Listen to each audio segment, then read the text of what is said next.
Today's wet weather may not have shown Maitland in the best light, but the managers of the Police Infringement Office from Sydney were already sold. They're going ahead with plans to move to the Hunter and are looking for 135 civilians to help process penalty notices from police, councils and government agencies. It will vary from basic clerical skills up to computer programming type skills and management skills. The move's part of a state government plan to decentralise services, and Maitland was chosen because of its close proximity to Sydney.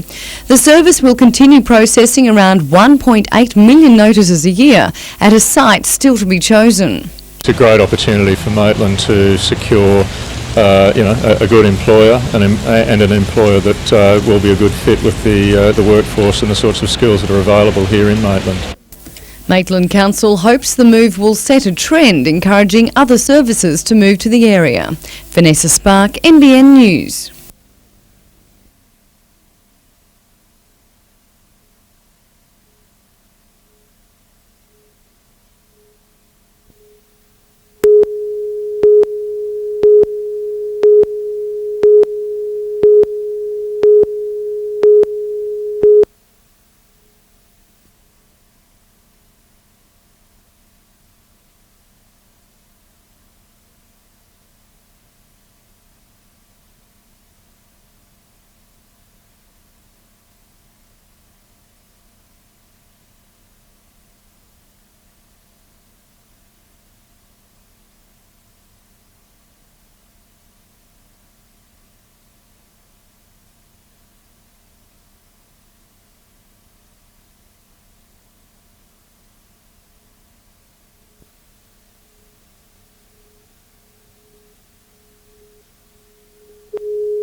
So it is very, very important that every part of the synergy of the valley is put together. The 8th Australian Masters Games are actually bigger than the Olympics in terms of the number of competitors, so it involves something like nearly 50 sports at over 70 venues right throughout the Hunter region.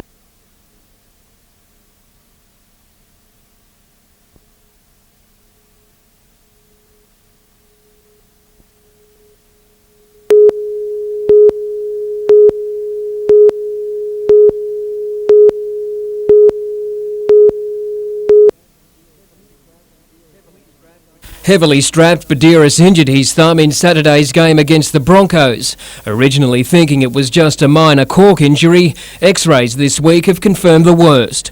Butterfield will be out for a minimum of 4 weeks, however it could be as many as 7. Could probably play with my thumb needled and all that sort of thing, but I don't want to do that, I want to let it heal. Meanwhile, Ben Kennedy is another fighting injury, the back rower carrying shoulder and rib injuries. After leaving the Raiders in sour circumstances last year, the back rower is itching to line up on his new home ground on Sunday. He's rating himself an even chance. Probably a 50-50 proposition at the moment. I'm seeing Neil happen tomorrow and we'll go from there. At the moment I can't do any weights or anything like that, so I'm still hopeful. Despite his early exit from the Raiders, Kennedy holds no animosity towards his former teammates. No, there's no animosity at all. I'm up here in a great place, mate. There's no regrets for me at all. The Raiders are facing probably their toughest road trip of the year. Newcastle on Sunday, then Brisbane the following Friday. All thoughts, though, are on Newcastle. He's just another player in the Newcastle Knights. They've got a lot of dangers. Obviously, Ben's one of them, but they've got the two Johns boys and Gidley, if he's playing. I think they're Peter Shields. So they've got a lot of talent there, and obviously their home ground advantage is a big help. But it's a case of wait and see for the injured Matthew Gidley. Ben Donaldson and Troy Fletcher are the new faces. Blake Doyle, NBN News.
As long as they stick to the tracks, four-wheel drive owners enjoy a free rein of our state forests. So there was some confusion surrounding the government's announcement that different areas will be formally designated as recreational. I think it'd be a bit of a letdown because they've allocated an area which we can already access. If they were allocating national parks areas which we've got limited access to, I think it would be a better benefit for the public. The state government has formally set aside 300,000 hectares of North Coast forest. The areas will be classified using different zones, ranging from protected floral reserves to four-wheel drive areas. If people want to walk their dog, ride a horse, ride a motorcycle or drive a four-wheel drive, then they will clearly know what areas of state forest that they can go into and undertake those activities. Even though these areas will be protected from logging, conservation groups want the government to go a step further. What we'd like to see is a comprehensive management plan for the area, looking into the effects of four-wheel driving on the area, a sufficient flora and fauna survey too. Signs will be erected to formally identify the recreational zones under the agreement. Vanessa Spark, NBN News.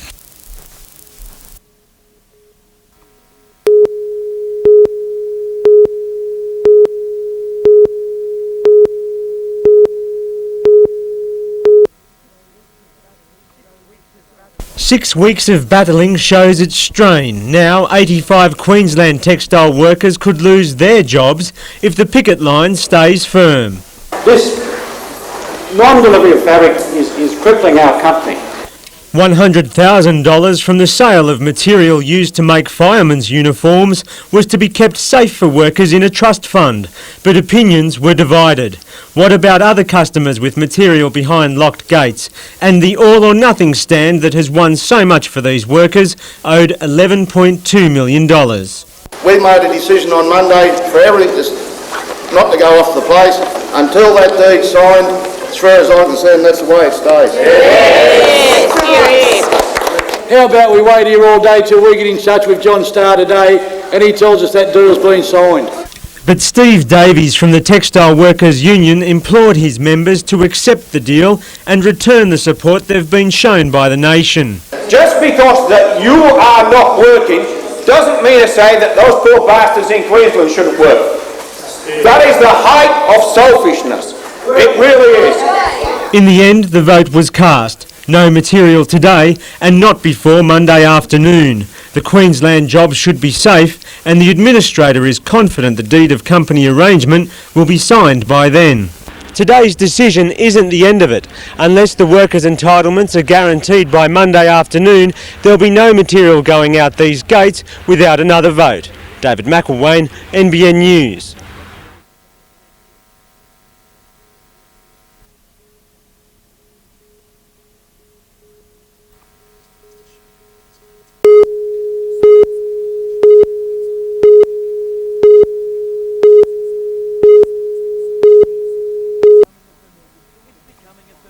It's becoming a familiar story for Coach Warren Ryan these days, having to wait until the 11th hour before knowing just who'll make up his side on game day. Matt Gidley's groin causing most concern. Another couple of days hurling might make all the difference. He's hurling, steadily, and we intend. He's so important to us that we're going to give him all the time we can. Lenny Beckett is on standby to play on the wing while Tamana Tahu will slot into the centres should Gidley be ruled out. With Danny Badiris out for at least a few weeks, Sean Rudder will get a run-on start in the hooking role after a week off himself through injury. He assures me he's really trained hard and that he'll be pretty right. He'll just need to blow somewhere during each half. It'd be good to still work out that fitness and, hopefully if I go well enough on the weekend, Warren might keep me there for the next couple of games. Captain Tony Butterfield has a slight Achilles problem while Ben Kennedy will take pain-killing injections for his injured shoulder to line up against his old club. He's pretty keen to play against Canberra. He probably more than anybody wants to play against them and wants to beat them, and he probably wouldn't get as much enjoyment if he wasn't part of it. The Raiders will start a week-long road trip with the Broncos the next stop after Sunday. The Green Machine trying new things to change poor away form. We're fully aware of that. There's no point in really harping about it, I guess, with the players because they know our form away hasn't been good.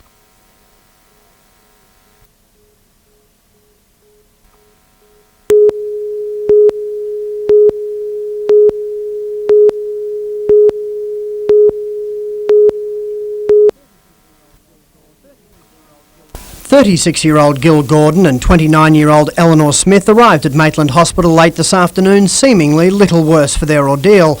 Tonight, Mr Gordon is said to be resting comfortably, and after a hot shower, Ms Smith was allowed to go home. The drama started on Saturday afternoon as they and friends were canyoning down the Williams River. Mr Gordon broke his ankle, and while three of the group began a long overnight trudge out of the rugged bush to get help, Ms Smith, a registered nurse, stayed behind. It sparked an extensive air and ground search. The original location given to searchers yesterday proved inaccurate, while conditions for the search today were far from ideal. It's very, very rugged country here. Down the river it's extremely poor walking. There's a lot of rocks down there. There's a lot of trees, and with the rain we've been having, the water is flowing very quickly. Despite the difficulties, the pair was found this afternoon and winched out. Locals say the experience of the bushwalkers should serve as a lesson to others thinking of taking on the Barrington Tops wilderness. To go in these conditions is absolutely ridiculous. Phil Hind, NBN News, Late Edition.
With all the recent publicity about Melbourne's Riverside nursing home, it's no wonder aged care hostel operators around the country have been feeling the heat. The Hunter is no exception, but today at least the news was good for the owners of the Fredleen Hostel at Burrigal.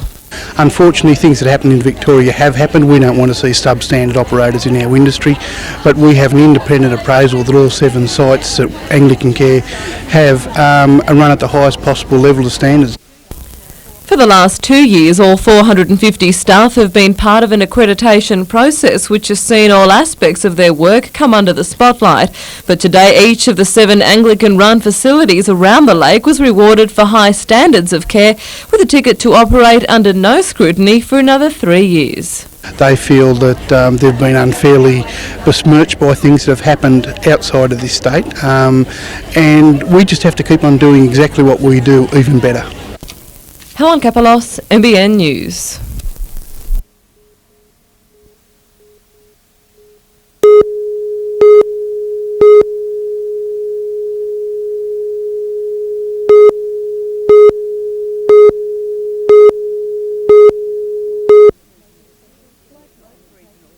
Like most regional centres, Cessnock has taken its fair share of knocks. As well as dealing with an inadequate phone service, it's faced a hike in petrol prices. So today's news that it may lose another bank service didn't help. We're losing a lot here in the town, so yeah, I'd like to see them stay. I don't think it's fair for anyone when the services are cut. Not at all. Under the terms of the proposed deal, any towns with both a Commonwealth and Colonial Bank will be left with one outlet used by both services. Although Colonial refused to confirm that it will close its Cessnock branch, which employs 6 people, it did admit that it won't be renewing its 10-year lease in Vincent Street. You cannot keep kicking people without some adverse reaction, and we've all had enough. We want to be looked after a little bit more. Meanwhile, one region that is weathering the cutback in services is the Hunter Vineyards. Investment is continuing across the area. Along Broke Road, the final stages of an $80 million development is underway. It's Sydney investors confident they'll reap major financial benefits.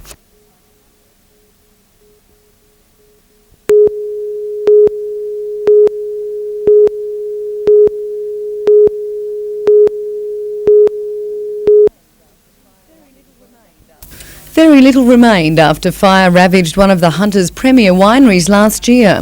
Lost in the 1,000-degree blaze were 39,000 cases of premium and show reserve wines. Didn't lose everything, but certainly we lost most of our export stock, so that was Japanese and UK stock mostly, and that certainly took us one big step backwards. You lose your position on people's shelves, and therefore you've got a lot of work to get back to that same area. But what emerged from the cinders was the staff's determination to salvage the vineyard's reputation.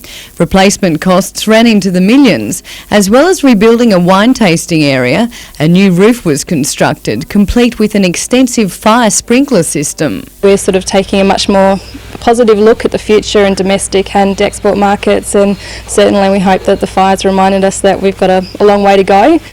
The restoration process will be finished once the winery's restaurant is rebuilt. Vanessa Spark, NBN News.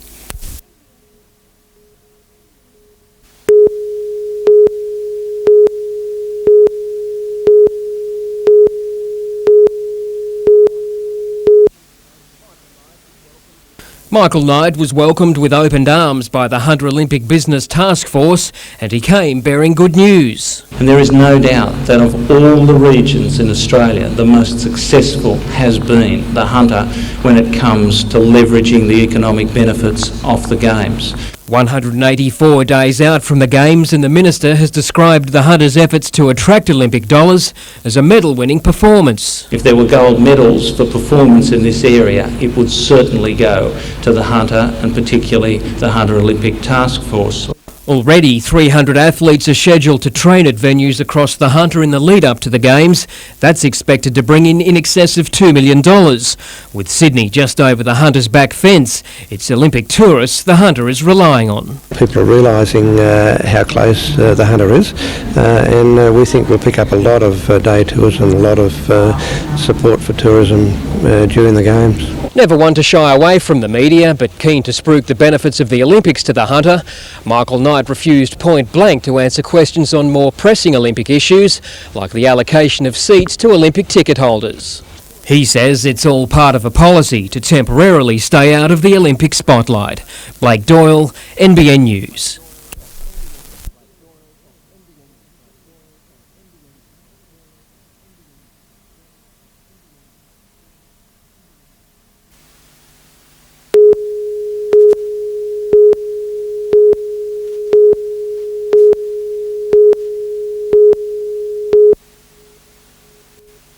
A quick look at the surf in Newcastle made Nobby's the only place to hold the Indigenous Classic. But even so, the always testing bank in the southern corner was less than inviting. The bodyboards were first up, and the 3 Slab brothers from Finglehead took all but one spot in the final. Come down here from Tweed, and yes, we just have fun out here together. But in the hollow waves, Cronulla's David Randall picked the best of them to take the first Surfest title for 2000. 2 of the Slabs had to change their shirts and boards for the main event, and Joel and Josh were better standing up. Josh dominating with some courageous surfing to get his hands on the trophy. I feel pretty excited actually. I feel lucky to win in these conditions.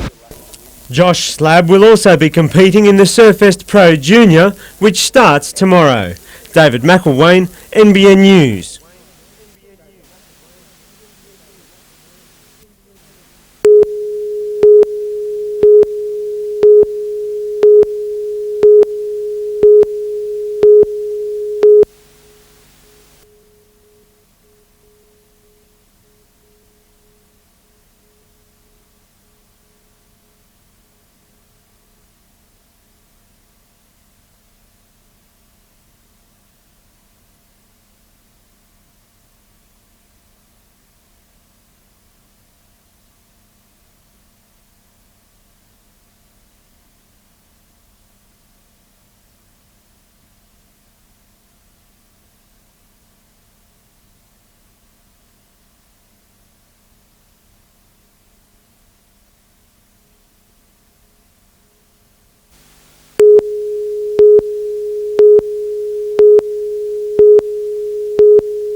The Breakers have not recorded a victory at Hindmarsh Stadium in 8 meetings.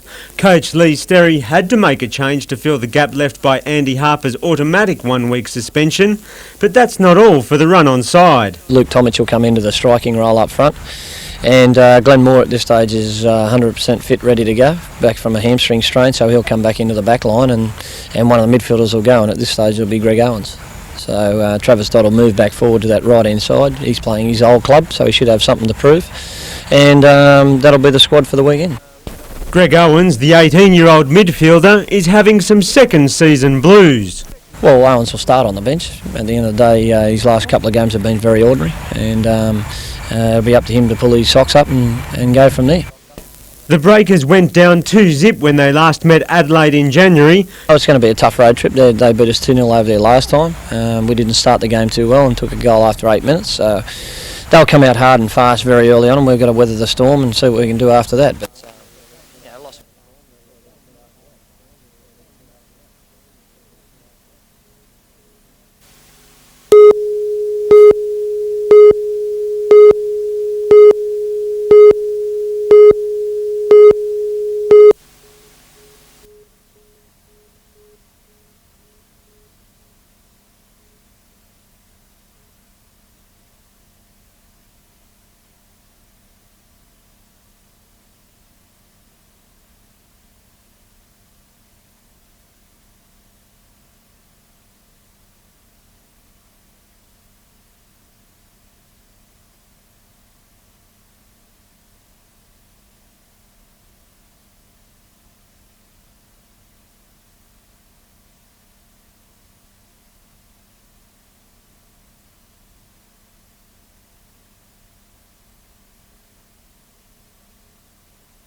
After years of legal wrangling, there's finally something to look at Redbank.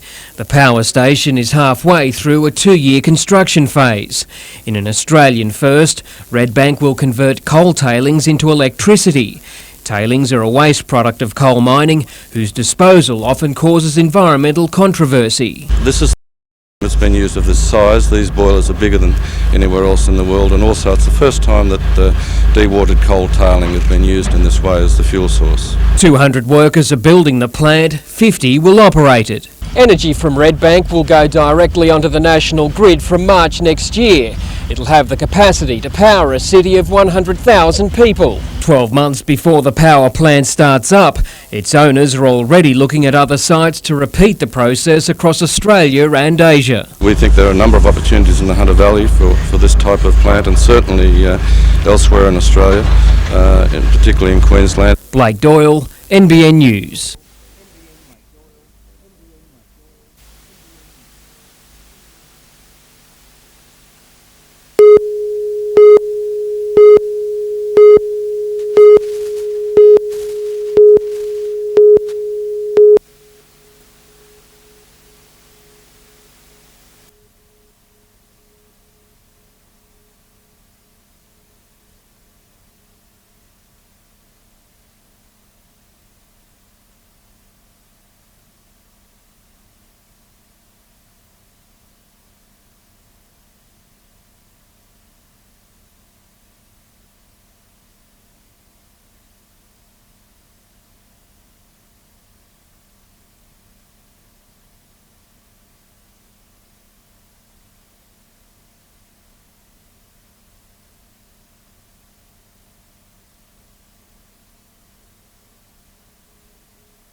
Given Newcastle's industrial origins, there's no doubt that a soil treatment plant is a facility the local environment could use, but it's a vision that doesn't sit comfortably with residents who live close to the site on Kooragang Island, chosen by developers. We'll be very happy to see it somewhere in Newcastle, but somewhere where it is not so windy, somewhere where it's not so close to the estuary, and somewhere where the Kooragang wetlands, which we must protect at all costs, will be safe. The joint proposal between Australian Defence Industries and Cleanaway targets several sites in need of remediation around the Hunter, and today the problems associated with the potentially toxic process were thrashed out between concerned residents, council and representatives from Greenpeace. Of particular concern was the environmental impact statement, which came under heavy scrutiny. The EIS appears to be fairly flimsy to me, but that's caused us to ask more questions. Council and residents will get a first-hand look at a similar treatment facility when they visit Homebush tomorrow. Helen Kapelos, NBN News.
While waves weren't as good as previous days, they were enough for Sydney's Kirk Flintoff, who carved away at the small surf. He made his mark with judges as well, the number 4 seed winning his heat and moving through to the next round. The news not as good for number 3, Samba Man. The Central Coast board rider milked what he could, but found it hard to reel in the likes of Austin Landridge. Unseeded, Landridge found things just right as he upstaged his bigger-named rivals, also winning through to the final 33. Grant Hudson doing enough also to make it through. Newcastle's Reece Smith made the most of his chances but missed the cut by just a few points. Fellow Novocastrian Mitchell Ross won his heat.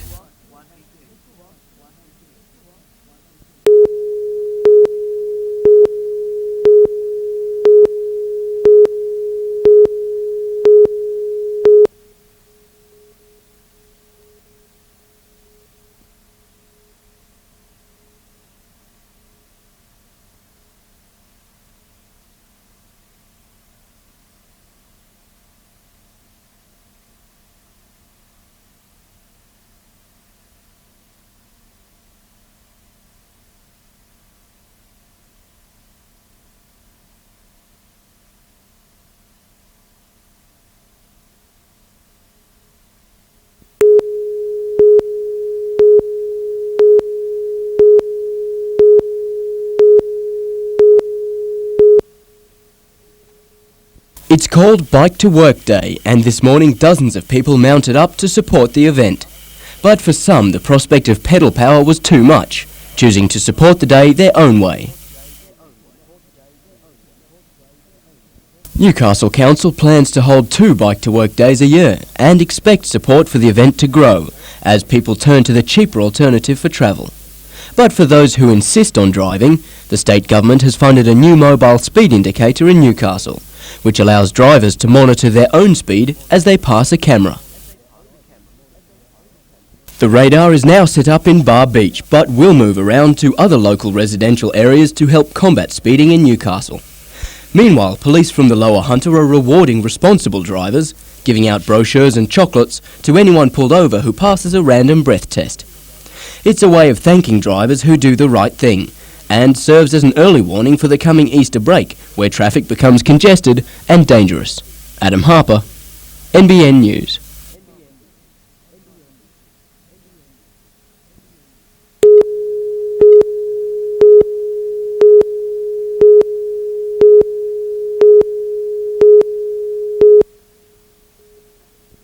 Today was supposed to be the day 352 sacked National Textiles workers were paid their promised entitlements.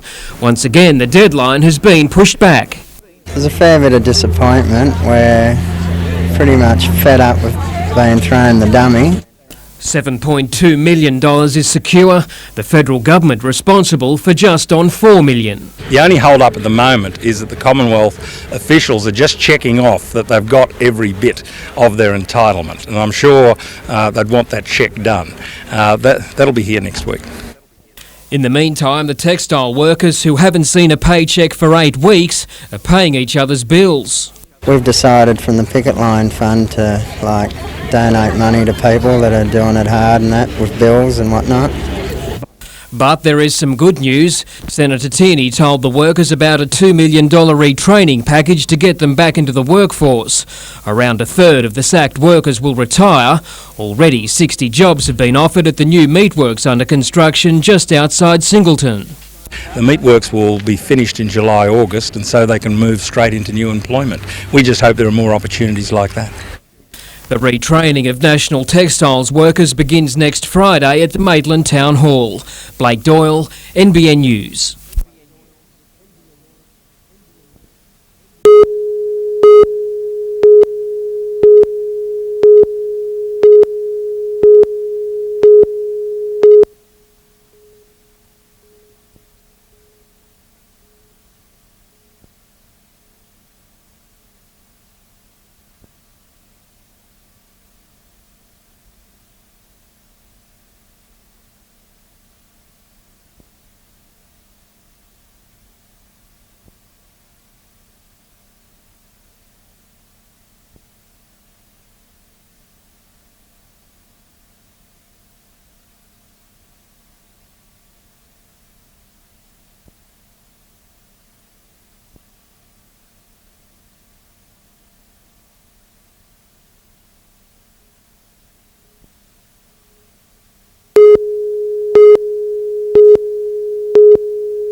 Frank Walker had already paid the deposit on this van.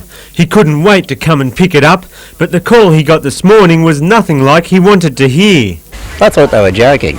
They said it's not ready for you, and I thought, oh yeah. Then they showed me, and that was enough. It wasn't ready for me, that's for sure. Fire brigades were called at about 3:30 to a blaze which spread from one camper van to 4 others parked beside it. 2 fire stations took half an hour to douse the flames, but could not establish the cause of the fire. Scientific police later arrived at the scene to begin a closer examination of burnt-out shells. Charlestown detectives will determine whether there are any suspicious circumstances that warrant further investigation. The owner of the campervan dealership says all 5 vans involved are write-offs.